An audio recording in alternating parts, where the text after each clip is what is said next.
So, folks, if you've been paying attention to news about trans people in the United States recently, chances are you've heard about Oklahoma University, the University of Oklahoma, rather, um, having one of their professors put on leave after giving a student 0 on their assignment because they used, well, the given answer is because they infringed on that student's freedom of religion. And we're going to take a look at the inciting incident, as it were. We're going to take a look at the essay. We're going to take a look at a lot of different aspects of this. But first and foremost, before we really get into it, you need to understand that this is not about a professor. This is not about the grading criteria of a professor. This is a witch hunt that is targeting and meant to target trans people for political points. It is trying to make a mountain of a molehill in an effort to destroy an individual trans person, as well as uplift certain transphobic individuals. And you'll understand what I mean by the time we get to the end of this. But to start off with, the reason we're even talking about this on the national level at all is because Turning Point USA amplified the story. So Turning Point USA has a group for the University of Oklahoma. Turning Point or TPUSA_OU. Okay? Or just OU. So here is what they wrote. For a psychology course at the University of Oklahoma, Samantha Fulnecky was asked to write a 650-word essay reacting to an article about how people are perceived based on societal expectations of gender.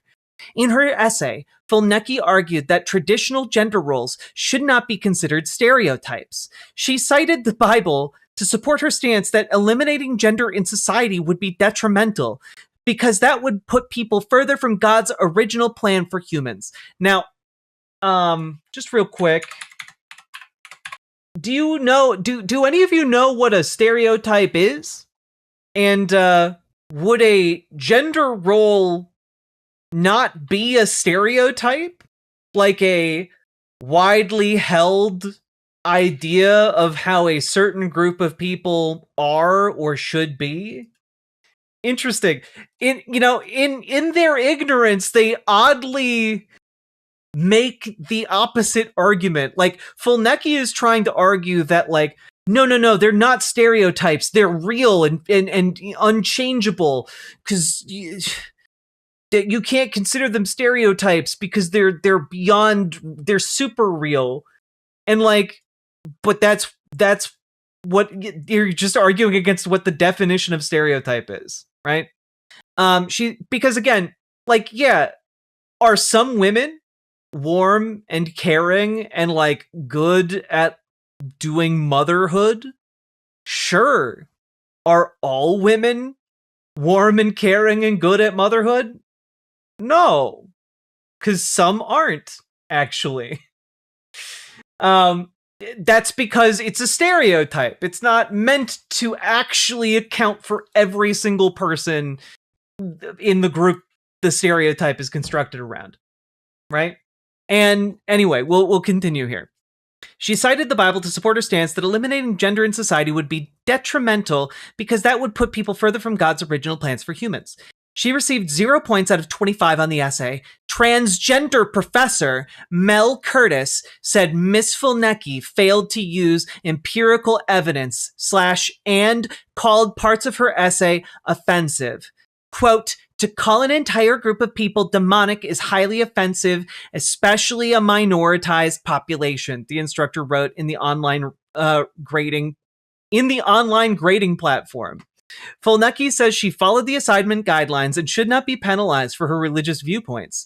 OU officials point to the formal grade appeal process as the student awaits a decision.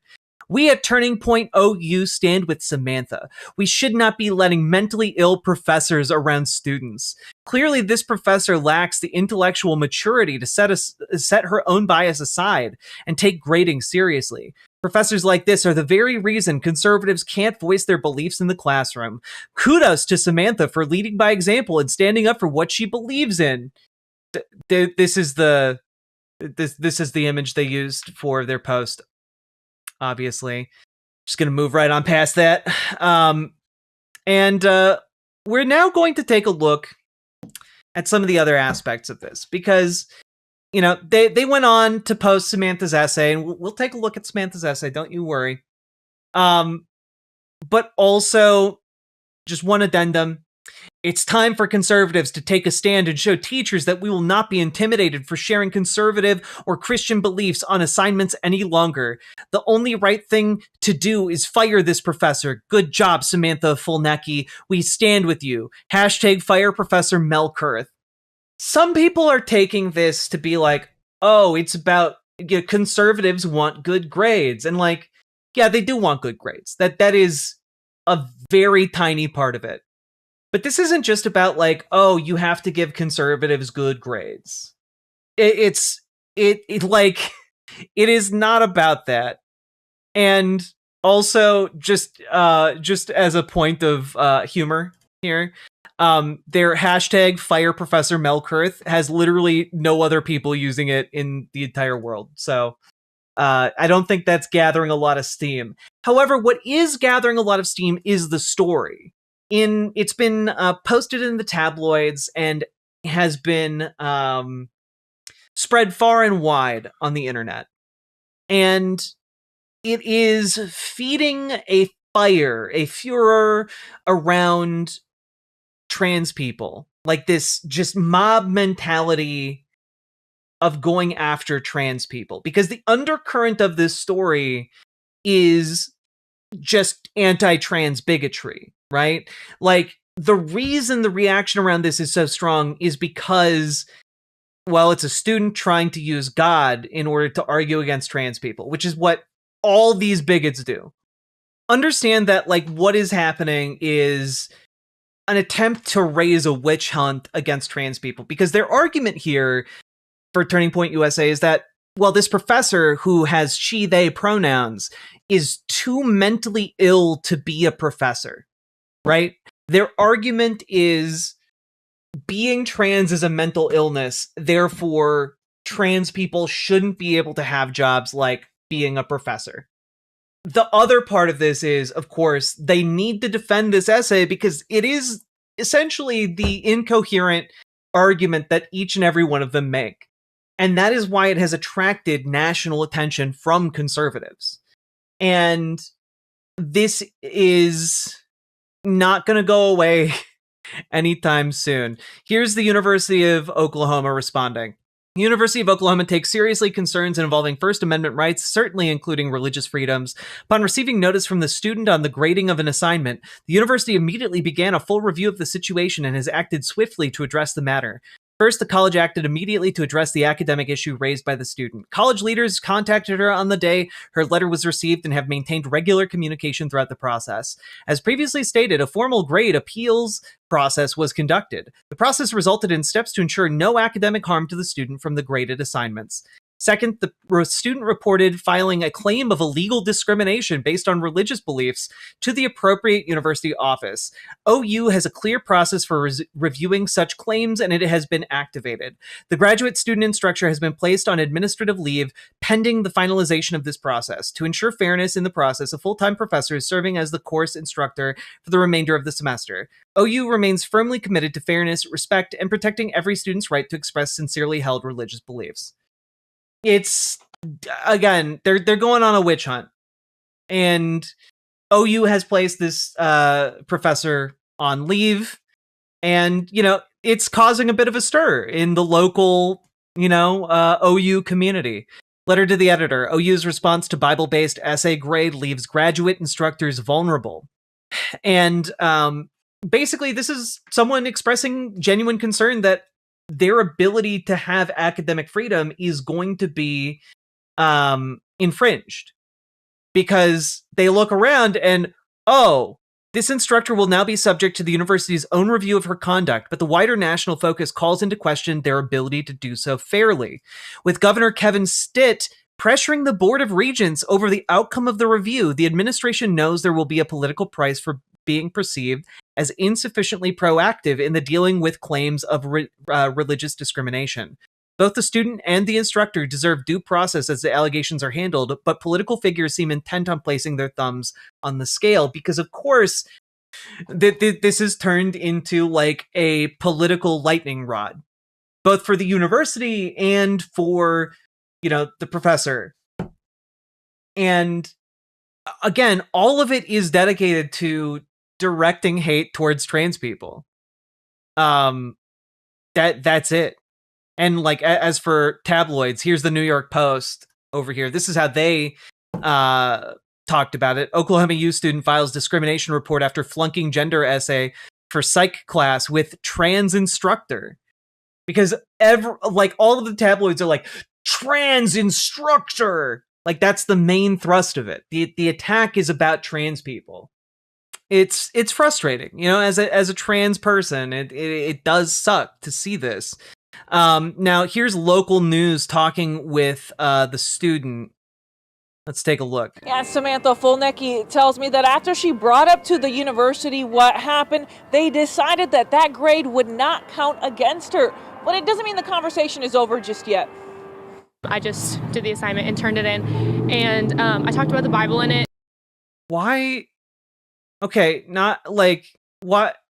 I'm not gonna say anything. That is, I view all of my opinions in the world through the Bible. Samantha Fulnecky is a junior at OU. She says when she submitted an essay reacting to an article for her psychology class, she got a 0. The graduate instructor, who is transgender, was the one grading it. They called it offensive and said it lacked empirical evidence. I gave my opinion, and not just my opinion, but that's like the Bible says that God created male and female, and anything that's not from God or glorifying to God is glorifying to the enemy. Here are excerpts of.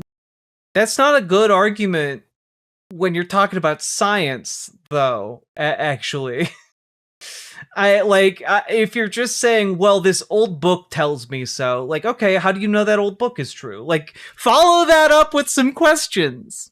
The essay. She says, society pushing the lie of multiple genders is demonic and believes it's against God's will. That's what I meant by that. The demonic thing is that I didn't mean for that to be offensive, but... No, I didn't mean that for that to be offensive, but I do think that trans people are demons sent to, like, glorify the enemy of all things that are good. Obviously, I don't think that's offensive. I didn't mean it to be offensive, but, that's just true. Like, that's what she's saying, right? Like, she's like, well, when I called them all demons and servants of the evil one, it wasn't anything personal. Like, I didn't mean for that to be offensive. And the issue is, Christians like this, and religious people like this in general, it's not limited to just Christianity, but fundamentalists don't believe in the concept of offense to anyone outside of their religious bubble. And what I mean by that is that folks, and I was raised in a fundamentalist Christian household. Like, my dad doesn't believe in evolution, so I know, like, how people like this think. And when they are talking about, like, oh, well, yeah, sure, I called them all demons and enemies of all that is good, but, I didn't mean it to be offensive. They don't view it as offense.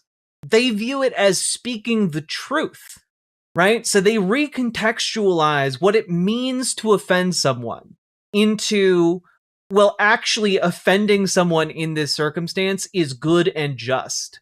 It is the thing I should do, and therefore their offense, it doesn't, I don't intend to offend them. I'm just speaking what is true, and what is true is good. Therefore, what I'm doing is good, and like, I can't possibly offend anyone by saying what I think is true. It is an awfully convenient position to have. it's confusing. It's not when you take into account that they don't think of people outside of their religious bubble as the same level of human as those inside of it. And they would never phrase it in that way that I just did. But like, they genuinely don't feel like they can offend trans people because, and the same goes for like gay people, right? LGBTQ people in general. Like, they just don't view it as offensive to basically state outright their hatred of us.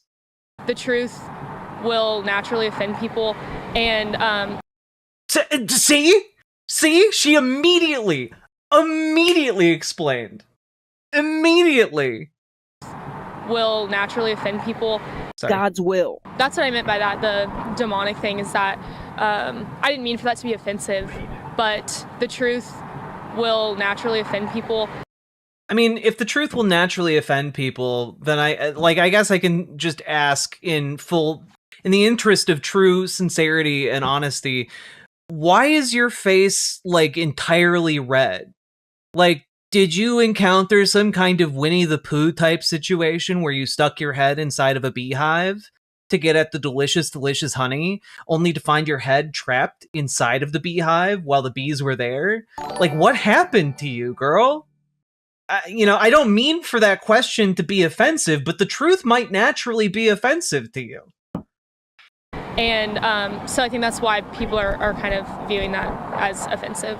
So, look, I have no hate in my heart or judgment of you if you wanted some of that delicious honey in that, unassuming beehive, but like, girl, you gotta stop getting stuck in them. It's doing terrible things to your skin. would you have a problem having a transgender teacher? I wouldn't, not if they're able to separate their kind of. Wow, I believe her here. She's using they them pronouns quite vigorously for some kind of undefined gender neutral teacher. It's so interesting how transphobes tend to be able to shift into that. Beliefs and things from grading, then I don't, really care who my professors are. She was supposed to be graded on. I mean, I don't have any problem with having a trans teacher, but I am going to stumble over my words a lot here, as if I am someone who would have a problem with a trans teacher, and as if I'm someone currently with a problem with a trans teacher who I may or may not be trying to get fired. Whether there was an understanding of the article, whether it was a clear reaction, and whether the main ideas were organized in a coherent discussion. She got a 0 out of 25 points and filed a complaint against OU, claiming her religious freedom was violated. That instructor's been put on administrative leave. Fulnecky says she isn't sure whether she'll be seeking any legal action from this, but we asked She filed like an allegation of illegal discrimination. So attorney what they thought if things do go in that direction. In the end, I really do not see this lawsuit going anywhere, as there is no constitutional guarantee to an A in a class at a public university. This guy has all of the energy of a man who's like, I got ready for an interview to be asked this question. Are you serious right now? I spent 10 years going to law school. 10 years! I did reach back out to the university today. They said the incident is still under investigation, but again, that graduate instructor is on administrative leave at this time, and I did reach out to them as well. We talked a little bit over email. They declined to comment. They didn't want to interview, but I also spoke with others close to the situation that says that person has been getting a lot of criticism and even some death threats after all of this that has happened. Now, live in Norman, Chantal Navarro, KOCO 5. I just have to say that, like, when I first heard of this story, my reaction was very similar to that of that lawyer, where I was just like, if this is about the grade, this is a non-starter as far as like legal action, right? but that might not matter because of the political landscape in, or in and around the University of Oklahoma, right? And one of the things I thought would be interesting, let's just take a look. What was in this essay? What did this girl write? Now, of course, we have to first start with what was the lesson, right? What was the lesson here? Lesson 3.3, okay? Reaction paper, gender, typicality, peer relations, and mental health. The assignment was locked November 9th at 11:59 p.m. You must write a 650 word body of text, double-spaced reaction paper demonstrating that you read the assigned article, and includes a thoughtful reaction to the material presented in the article. Points will be deducted when papers are deficient in any of these areas. I will deduct 10 points if your paper is between 620 and 649 words, and I will not give credit for papers under 620 words. Papers not turned in by the deadline will not receive credit. Please remember that your reaction paper should not be a summary, rather a thoughtful discussion of some aspect of the article. Possible approaches to reaction papers include 1. A discussion of why you feel the topic is important and worthy of study or not. 2. An application of the study or results to your own experiences. 3. An application of the study or results to observations about other behaviors. 4. Linking the objectives or findings from the assigned article to other domains of development or other findings that we read about or discuss in class. 5. A suggestion for further studies or experiments that might help researchers better understand the topic being studied. 6. Alternate interpretations of the researcher's findings. 7. A discussion of how development in this domain might proceed differently at other developmental stages. 8. Your own thoughts about how development proceeds in the domain being researched in the article. There are other possibilities as well. The best reaction papers illustrate that students have read the assigned materials and engaged in critical thinking about some aspect of the article. Let's see. Grading points on a 25-point scale. Does the paper show a clear tie-in to the assigned article? Does the paper present a thoughtful reaction or response to the article rather than a summary? 3, is the paper clearly written? Now, I don't know how, I've been through college. I got my bachelor's. This is an easy peasy lemon squeezy assignment. All right. This is like, did you read the article? And are you capable of spitballing a response to it that isn't going to embarrass yourself? Right. This is a pretty bog standard kind of assignment. Yeah, exactly, Polaire. You literally use the same phrase. And I did try my best to try and find the article. Let me just see. So here is the study, I believe.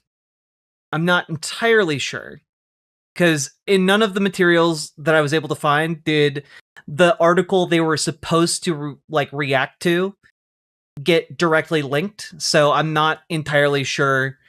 But this might be it. Relations among gender typicality, peer relations, and mental health during early adolescence, right?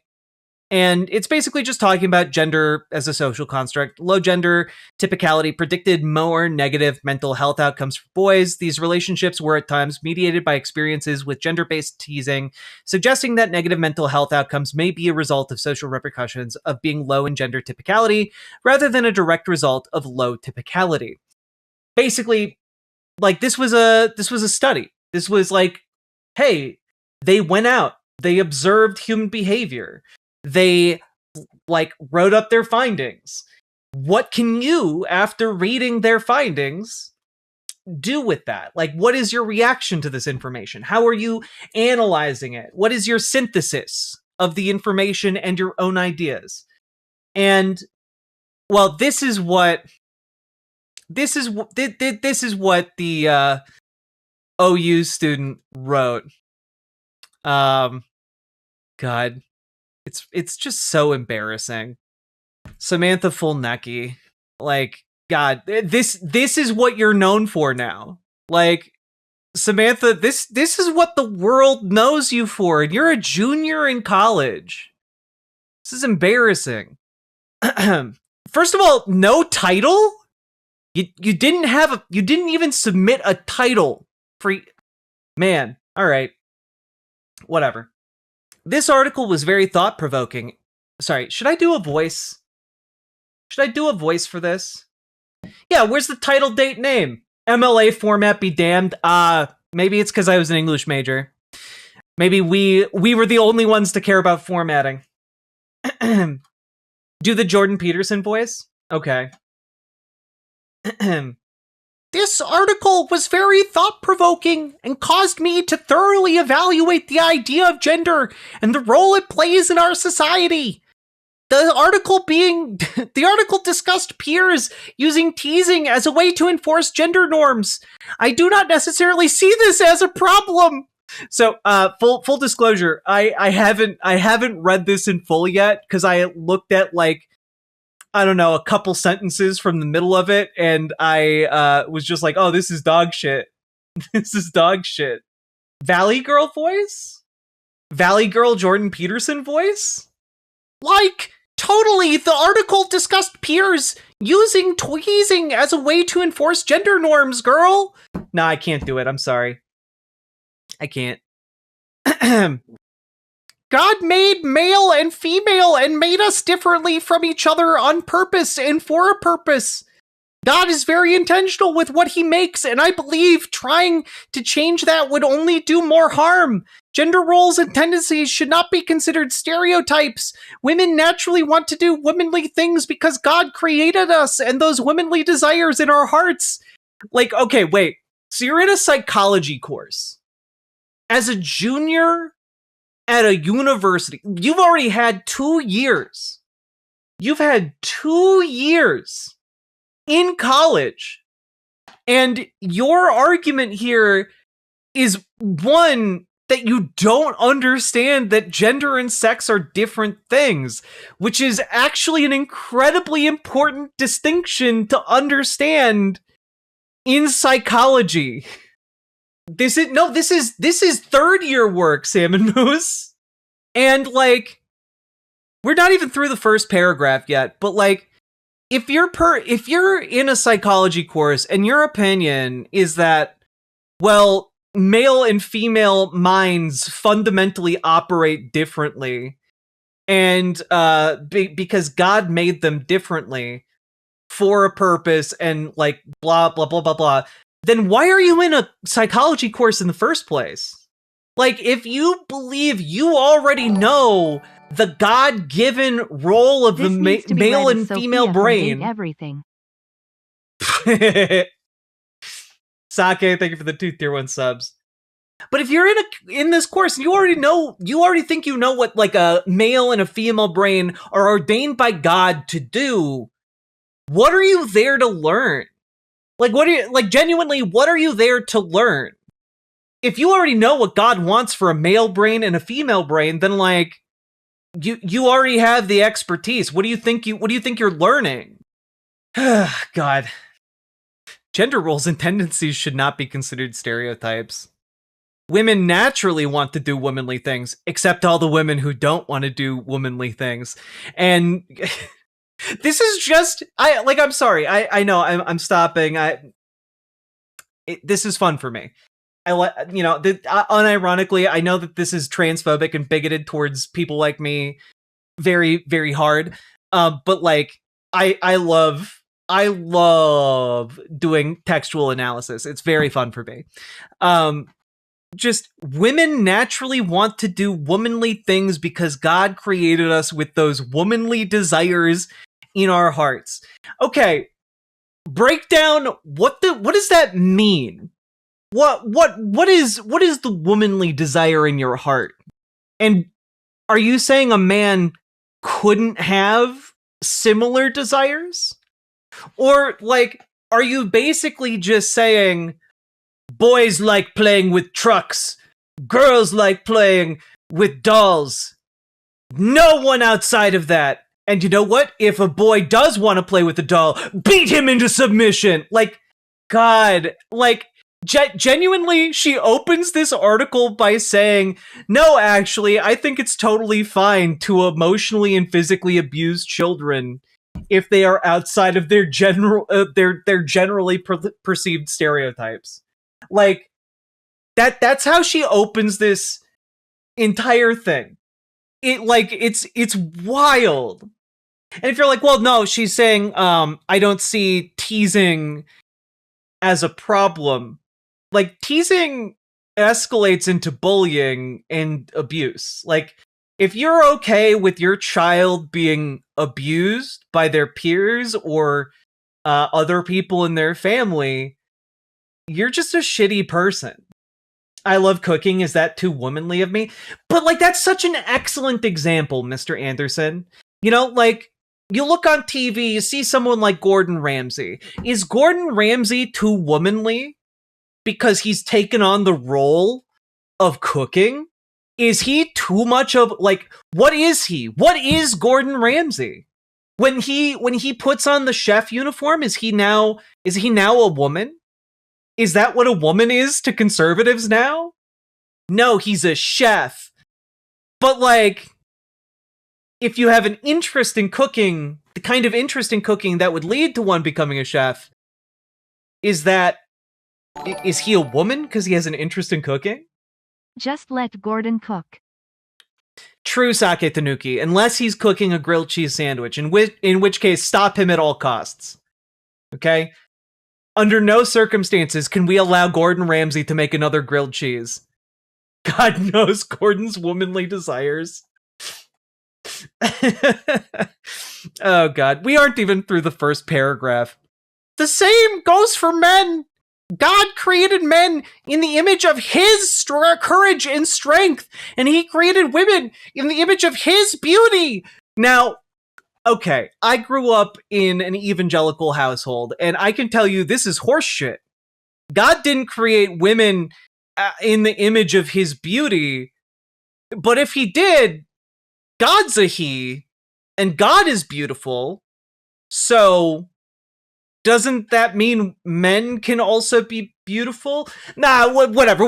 Without getting bogged down by that, this is just heretical, actually. Because I've, unlike Samantha Fulnecky here, I've actually read the Bible, and God didn't make women in the image of his beauty. God made women out of a spare rib. God took a spare rib and made a woman. So, you know, I guess he made women in the image of barbecue, which, you know, explains why they're so good to eat. But moving right beyond that, same goes for men. I'm so sorry. I'm so sorry. I got a little too spicy there. I threw it out there. I'm taking it back. I threw a little bit of devil spit on that barbecue. All right. All right. But no, she doesn't know what she's talking about. Even biblically, she doesn't know what she's talking about. He intentionally created women differently than men, and we should live our lives with that in mind. Well, also, you know, it just, again, I've read the Bible, I've read the story of Genesis a lot of times. I believe that the story goes that God noticed that Adam was lonely, and so he stole one of Adam's ribs and made him a companion. And so I guess, you know, a barbecue that just really wants to be your friend is the image women were made in this situation. We've finished paragraph 1. This would get a 0 even in the theology class. Exactly. This is frustrating to me when I read articles like this and discussion posts from my classmates of so many people trying to conform to the same mundane opinion so they do not step on people's toes. I'm sorry, the mundane opinion here is that what? That one shouldn't emotionally bully children? What, one shouldn't emotionally and physically bully children? Like, that's the mundane. Okay. Oh yeah, no, all right. I think that is a cowardly and insincere way to live. Unlike mine, which is to believe it's totally okay to abuse children who are weaker and smaller than me. You know, if it means enforcing a gender stereotype. They never mentioned that God thought it would be a good idea to pair Adam up with the animals before Adam complained about it. True. Also, they never mention some of the... this is getting off the beaten trail. Can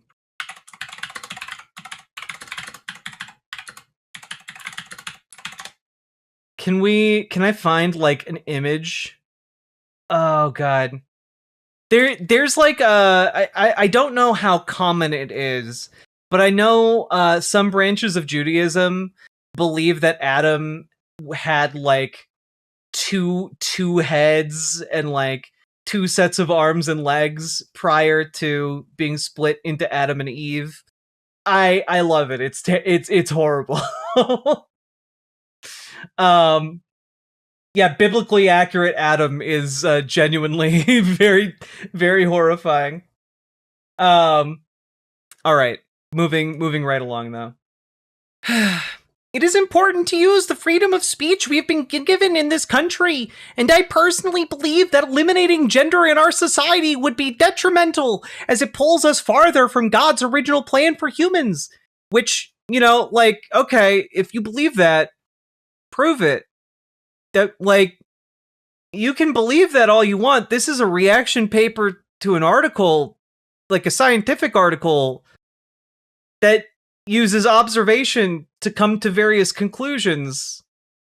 You aren't using observation to come to any conclusions. You're saying, oh, well, I read an old book and that old book told me this, and I believe it without any observations. So, there. Like, yeah, no, actually, that's a big problem when you're asking for a reaction to a scientific article. It is perfectly normal for kids to follow gender stereotypes because that is how God made us. The reason so many girls want to feel womanly and care for others in a motherly way is not because they feel pressured to fit into social norms. It is because God created and chose them to reflect his beauty and his compassion in that way. In Genesis, I guess what's weird to me about this is the idea that, like, men can't reflect God's beauty or compassion. Like, the idea here that, like, God made women uniquely to reflect beauty and compassion, but like but men Wait, can't so is do Eve that. like Adam's gender-bent genetic clone?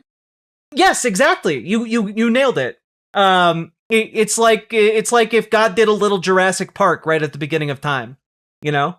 Just like a little Jurassic Park. Oh, found some of your dino DNA in your rib.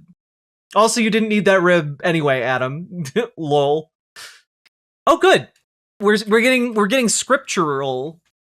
In Genesis, God says that it is not good for man to be alone, so he created a helper for man, which, you know, I'm just gonna spit again, I'm just throwing this out there.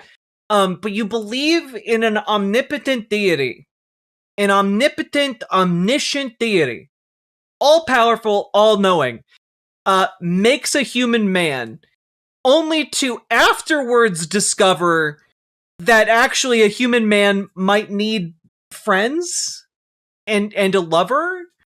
So then that sounds like a fuck up. That sounds like a fuck up to me. That sounds like a, oh shit, I didn't think of that. Why didn't you just make one right at the beginning, God?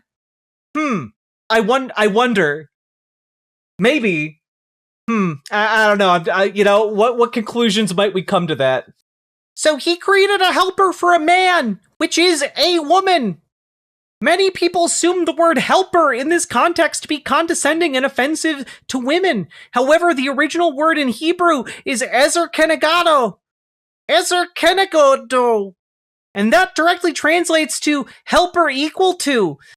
If someone is a helper, they're not the doer, which would imply a level of unequalness in the relationship, but we'll move beyond that. Additionally, God describes himself in the Bible using ezer kenegado, or helper. Wait, so if God, So if God is using the term for himself, and you previously translated it to helper equal to, are you not just saying, when you say that God uses the same phrase for himself, that God would be saying, well, he's a helper equal to humans? Some inconsistencies, methinks. Like, we're not even halfway done. Jesus. This did deserve a 0 out of 25. None of this has anything to do with relations among gender typicality, peer relations, and mental health during early adolescence, because the entire article that she decided to write in response to this is essentially just, I think children should bully each other. And my reasoning for this isn't empirically based at all. It's just because God said it was okay to abuse children in my interpretation of my religious scripture that I'm not going to provide any evidence for. How many words is this? Excellent question. Wait a minute. I have no idea how many words this is. Was it 650 words? Oh, God. We'll find out after I finish it. Additionally, and he describes his Holy Spirit as our helper as well. Oh, helper equal to us? This shows the importance God cite your sources. I'm sorry. You're a third-year college student. I know this is a reaction paper, but if you're gonna start talking biblically, right? Cite verse and passage, chapter and verse. Cite it. What version of the Bible are you using? Cite your sources. Okay, you're gonna use the Bible. Cite your source. Which Bible? Which translation? Which chapter? Which verse? Who is doing the translating that you are citing here? This shows the importance God places on the role of the helper. Women's roles. God does not view women as less significant than men. Yeah, that's why he created them second, out of a rib, instead of out of nothingness. It's why it took him a few days to realize, this guy looks like he's sad and horny. Let's make him a companion. He created us with such intentionality and care that he forgot to make women. He made fucking animals before he made women. So much intentionality and care. Yeah, he fucking forgot. Pro tip, if you translate the Bible loosely enough, you can make God say just about anything. True. Women were Bible DLC. Yeah, just you had to pay a rib to unlock them. To be fair, from memory, he made plants before the sun. Probably. Sounds about right. God made a woman out of my rib. That's why I'm missing at least one of my lower ribs. Sure, buddy. Yeah, he made a woman out of both my lower ribs. That explains. Yeah, that explains whether gone. Certainly no other embarrassing facts about me. I just. All right. He created us with such intentionality and care, and he made it. Also, can we just. The lack of punctuation. I'm sorry, he created us with such intentionality and care, and he made women in his image of being a helper, and in the image of his beauty. You need a comma here, girl. You're 3 years into college. I've been so upset about the content. I haven't even looked at the form of it. Jesus. If leaning into that role means I am following gender stereotypes, then I am happy to be following a stereotype that aligns with the gifts and abilities God gave me as a woman. Which, yes, you're allowed to lean into a stereotype. That's okay, actually. It's not wrong to be a stereotypical girl. That's fine. That's okay. Nobody's mad at you for that. These people feel personally attacked because there are people that exist differently than them. It's wild. Yeah, okay, so you're happy leaning into the stereotype, but can you imagine someone who might not be happy leaning into the stereotype, who then gets bullied relentlessly for not conforming to the stereotype? It seems like you should be able to imagine that, I guess. Are we sure she didn't simply get Grok to write this? No. This is absolutely the kind of person who would get Grok to write this. I do not think men and women are pressured to be more masculine or feminine, which is, again, directly antithetical to the findings of this, like, psychology study, which observed that men and women are treated differently and ostracized differently based on whether or not they are conforming with typical gender roles. More reason the education system is failing. Author should have gotten an F well before getting into college. Yeah, it's a real indictment on the University of Oklahoma. Explain WTF God was on with Clownfish then. Oh, he was just clowning. He was just clowning around, Sake Tanuki. You know, Satan, also known as Ha-Satan, it was just like, are you down to clown? And God was just like, fuck yeah, I'm down to clown. Made some clownfish. I strongly disagree with the idea from the article that encouraging acceptance of diverse gender expressions could improve students' confidence. But, okay, but it's not an idea. It's observed. It is an observed reality. It is not simply just like, oh, it's totally fine. We have this crazy idea that treating students with respect and dignity makes them feel better and have better mental health outcomes. That's not just speculation. That's observed reality in these studies. Society pushing the lie that there are multiple genders and everyone should be whatever they want to be is demonic and severely harms American youth. I do not want kids to be teased or bullied in school. Well, wait a minute. I do not necessarily see this as a problem. The internal logic of this is so damning and so disqualifying. She should really be knocked back down to being a freshman and have to go through all of this. It's wild. Wild shit. This is like, and again, I need to remind you all, this is like giving your students one of the easiest written assignments they can possibly get in university, and then someone just turns in just a wild religious screed. Like, what the hell? I'm just surprised it got submitted electronically and not on, like, a fucking roll of toilet paper. I do not want kids to be teased or bullied in school. However, pushing the lie that everyone has their own truth and everyone can do whatever they want and be whoever they want is not biblical whatsoever. You say, after saying, I do not think men and women are pressured to be more masculine or feminine. Just, yeah, definitely not pressured to be more feminine. That's exactly why you adopted the makeup you decide to wear on a daily basis. The Bible says that our lives are not our own, but that our lives and bodies belong to the Lord for his glory. Which, you know, that's all fine and well for you, but like, if someone doesn't believe in your Lord, then shut the fuck up about what they owe something that they don't even think exists. I live my life based on this truth and firmly believe that there would be less gender issues and insecurities in children if they were raised knowing that they do not belong to themselves, but they belong to the Lord.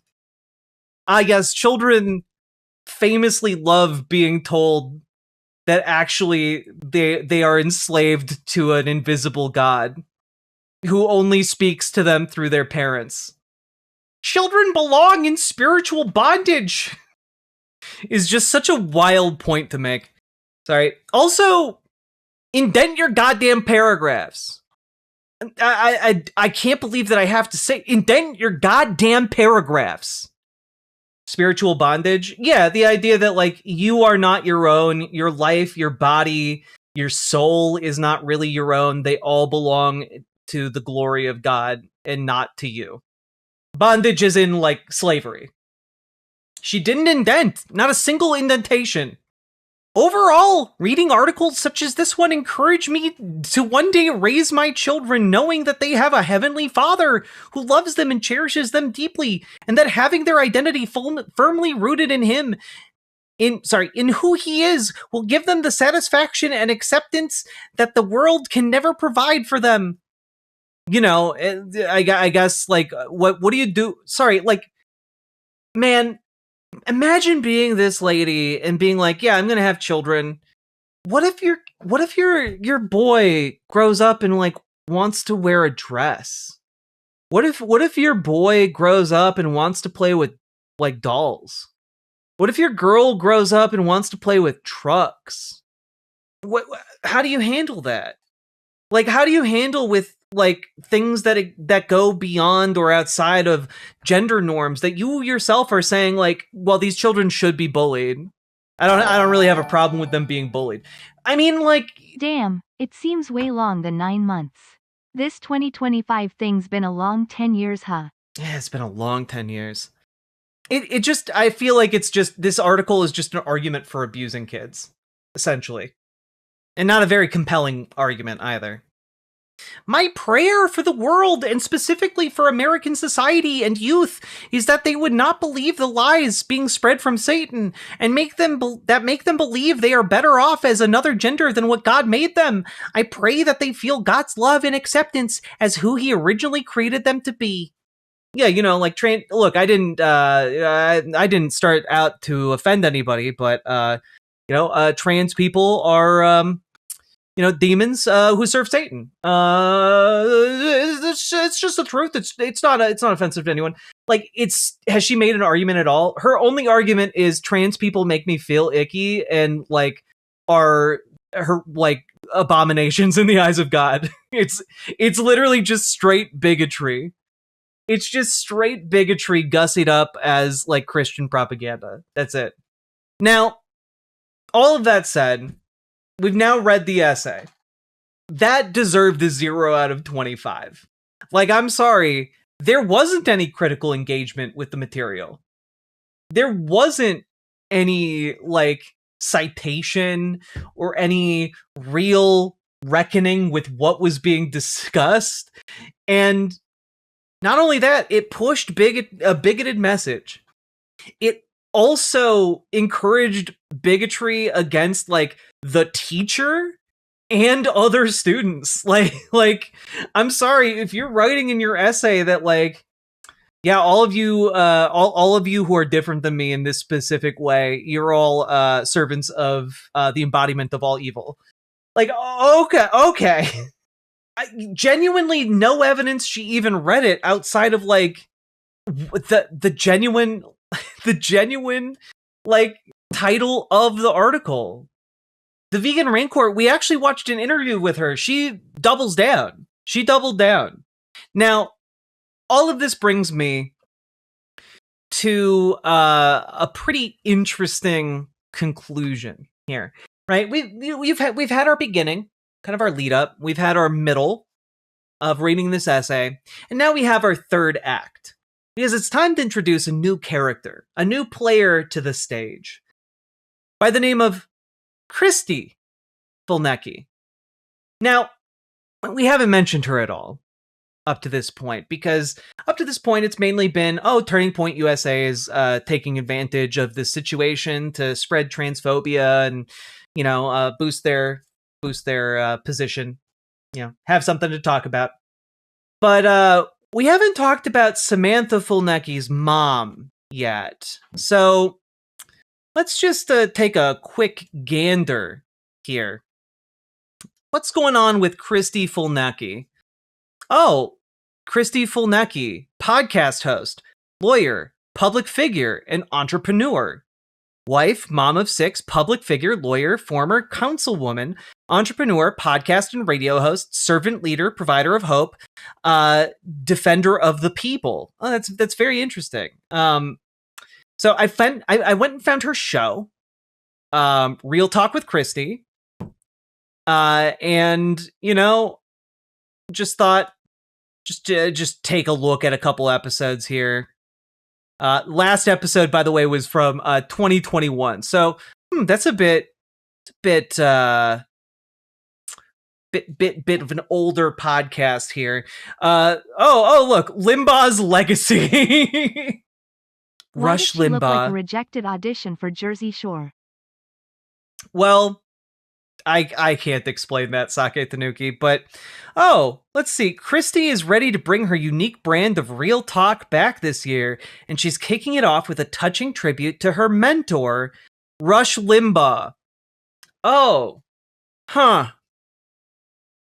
Well, let's just see. What is Christy Fulnecky tweeting about these days?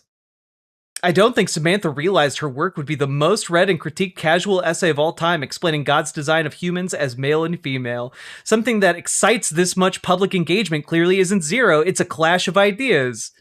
A retweet. Oh, wow. Huh. Christy Fulnecky doing a lot of retweeting about this.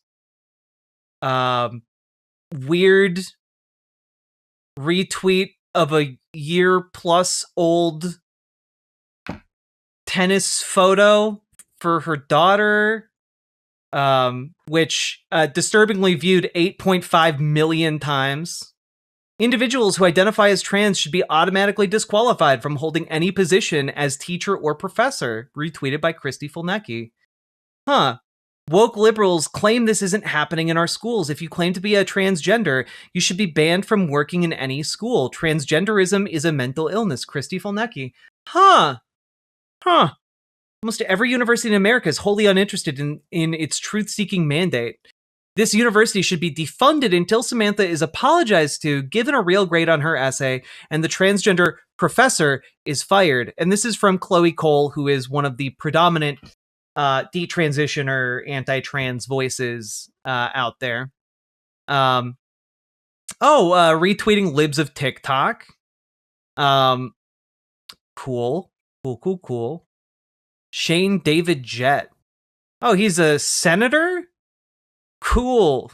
Oklahoma State Senate coming out. Just a lot of anti-trans bigotry. Do we have other anti-trans stuff? That's interesting. Finally, justice is done. The January 6th hostages will go down as the most persecuted domestic political prisoners in history. Biden's DOJ destroyed their lives. Those of us attorneys who represented them had our hands tied in federal court in D.C. Thank you, President Trump. Oh, she's a lawyer for the January 6th insurrectionists. And she was mentored by Rush Limbaugh. Let's just take a quick look, because she also mentions in her profile here being a former councilwoman. That's interesting. What is Christy Fulnecky's history as a councilwoman? Let's see here.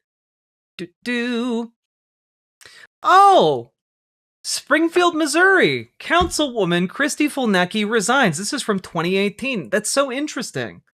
Just take a look here.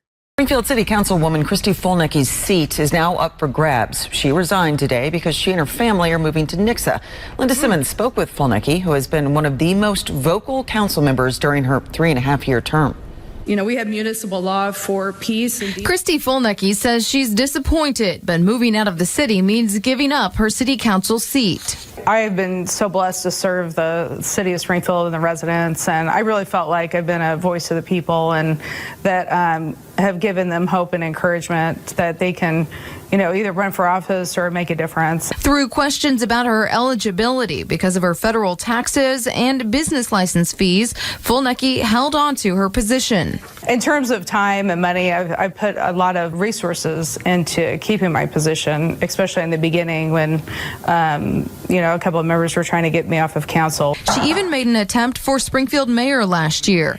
As for her plans after the move, I'll probably take a break for a while and run for, maybe another local office, city or county. I'm still trying to figure that out.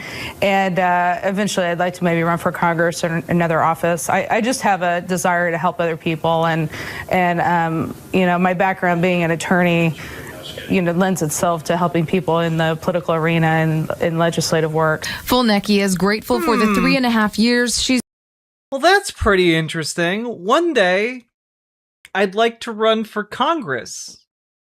Well, that's interesting. Let's take a look at some more in-depth information, shall we? Councilwoman Christy Fulnecky resignation as the city's general seat C council member is effective today. In a city media release, Fulnecky announced that her family would be moving to Nixa. She plans to move in a few days. The city charter requires the city council members to live inside the Springfield city limits. She was first elected in April of 2015. Her term would have ended in April of 2019. Now, what's interesting is that this was announced.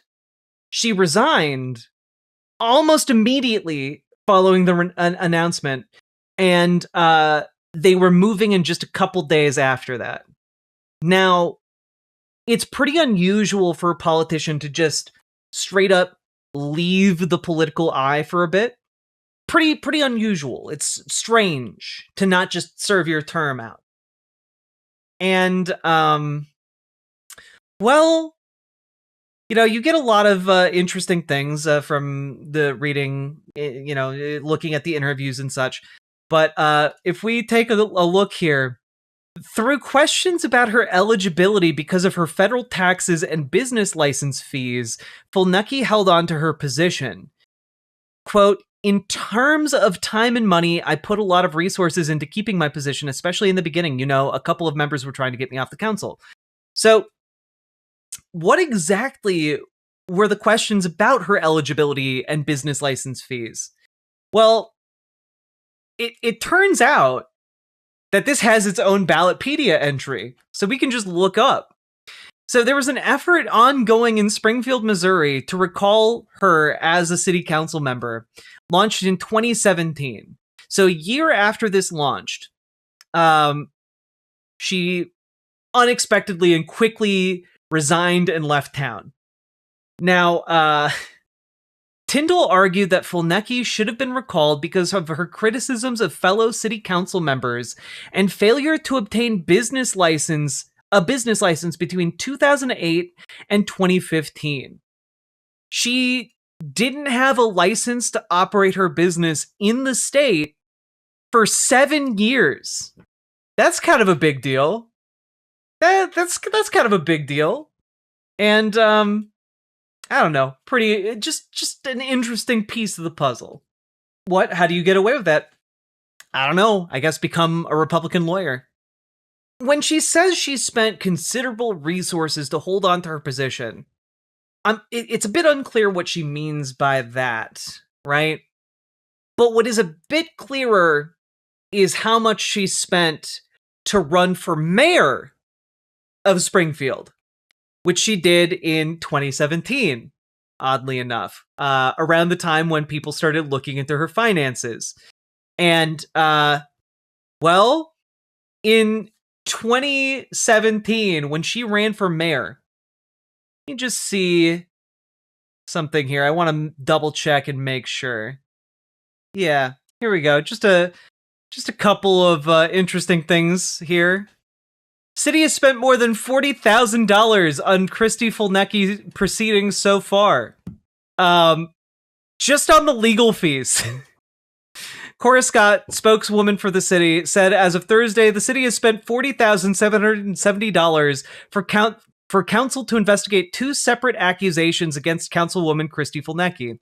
The first allegation is that Fulnecky wasn't eligible to take office last year because she failed to get a business license and pay related fees. The second allegation against Fulnecky is that she illegally recorded part of a closed meeting in November. Other council members held that meeting to discuss her business license issue. You know, just things you do when you're not guilty as hell. And, oh, hey, what's that? Fulnecky's campaign committee, $74,000 in debt after failed mayor run. She spent $74,000 more dollars than she raised in order to try and fail to be mayor of Springfield, Missouri. In contrast, Mayor Ken McClure's committee reported no debt to the Missouri Ethics Commission and had $4,442 remaining on hand after the election. Jesus. Fulnecky raised $140,000 for the mayor's race and spent $213,000. Campaign finance documents show. Oh, interesting. Documents show that $2,000 is owed to Nixa-based Epic Strategies for campaign management. Oh, that's so interesting. So she spent multiple hundreds of thousands of dollars to try and get elected as mayor and failed. This is someone who has extreme political ambition. This is not just someone who is running for the hell of it. Springfield's mayor is McClure. What? Not a Simpsons episode. All that to say is that when I look at this and I look at what is happening and I look at the past of the people involved, I just have to say this smells like a deliberately concocted scheme. It is the only way I can, if it's not deliberately concocted from the very beginning, this is very clearly something that, Christy McNecky, or Fulnecky, rather, is attempting to use for political gain. This is someone who wants to run on a statewide ticket or even a national ticket. This is someone who is dedicated, who is, invested significant amounts of money in running campaigns in the past. This is someone who represented January Sixers. This is someone who has been active in currying favor within Republican circles. This is someone who was, claims as a mentor, Rush Limbaugh.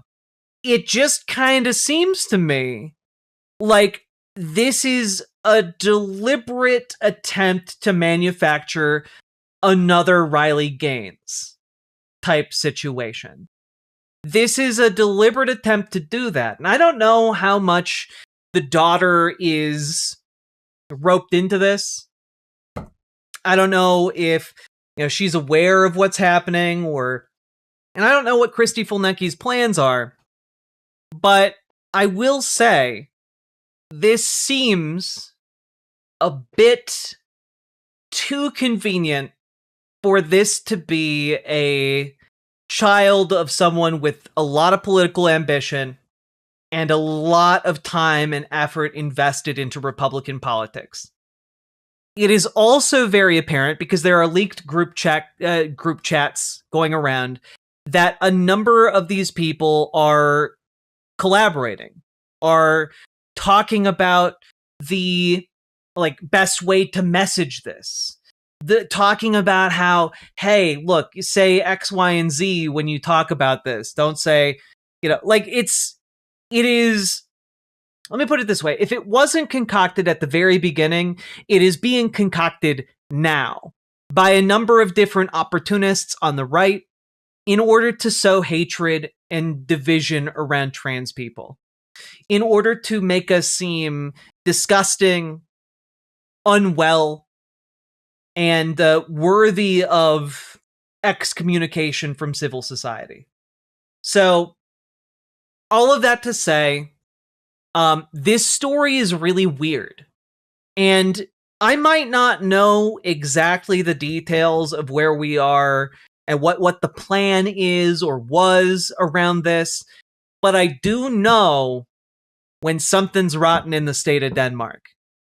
And something is rotten in the state of Denmark, my friends.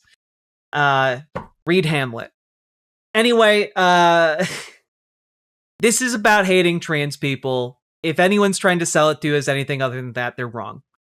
And with that being said, if you got anything out of this on this wild journey, remember to like, comment, subscribe. Definitely leave a comment. The YouTube algorithm is really, really hungry for comments right now.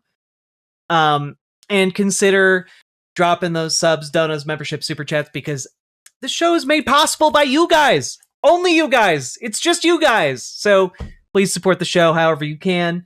And also, please consider checking out ImogeneOlivia.com. My partner and I started a lingerie business specifically geared towards trans femmes. So we have tested them with cis dudes. We've tested them with cis ladies. and a bunch of folks in between, and the reviews are all stellar. If you want well-made, high-quality lingerie made specifically from the ground up with trans people in mind, consider checking out ImogeneOlivia.com. Also, the holidays are coming up, so maybe grab a set for the trans person in your life, or the cis person in your life. Whatever floats your boat. Check it out. And also, join the Discord. Reach out to Dragonfly for help joining your local Dems. Reach out to Gamergy for help joining your local DSA. Let's get organized and let's beat these bastards. With that, let's keep on going. Riverboat Jack is coming to town. All the viewers gather round. Twitch and YouTube and Swishy streams. All that content is bursting the scenes. Politics, gaming, and plenty more. Your sense of fashion you'll adore. So grab your stuff and hop aboard. We're going straight to Jack's Discord. Riverboat Jack.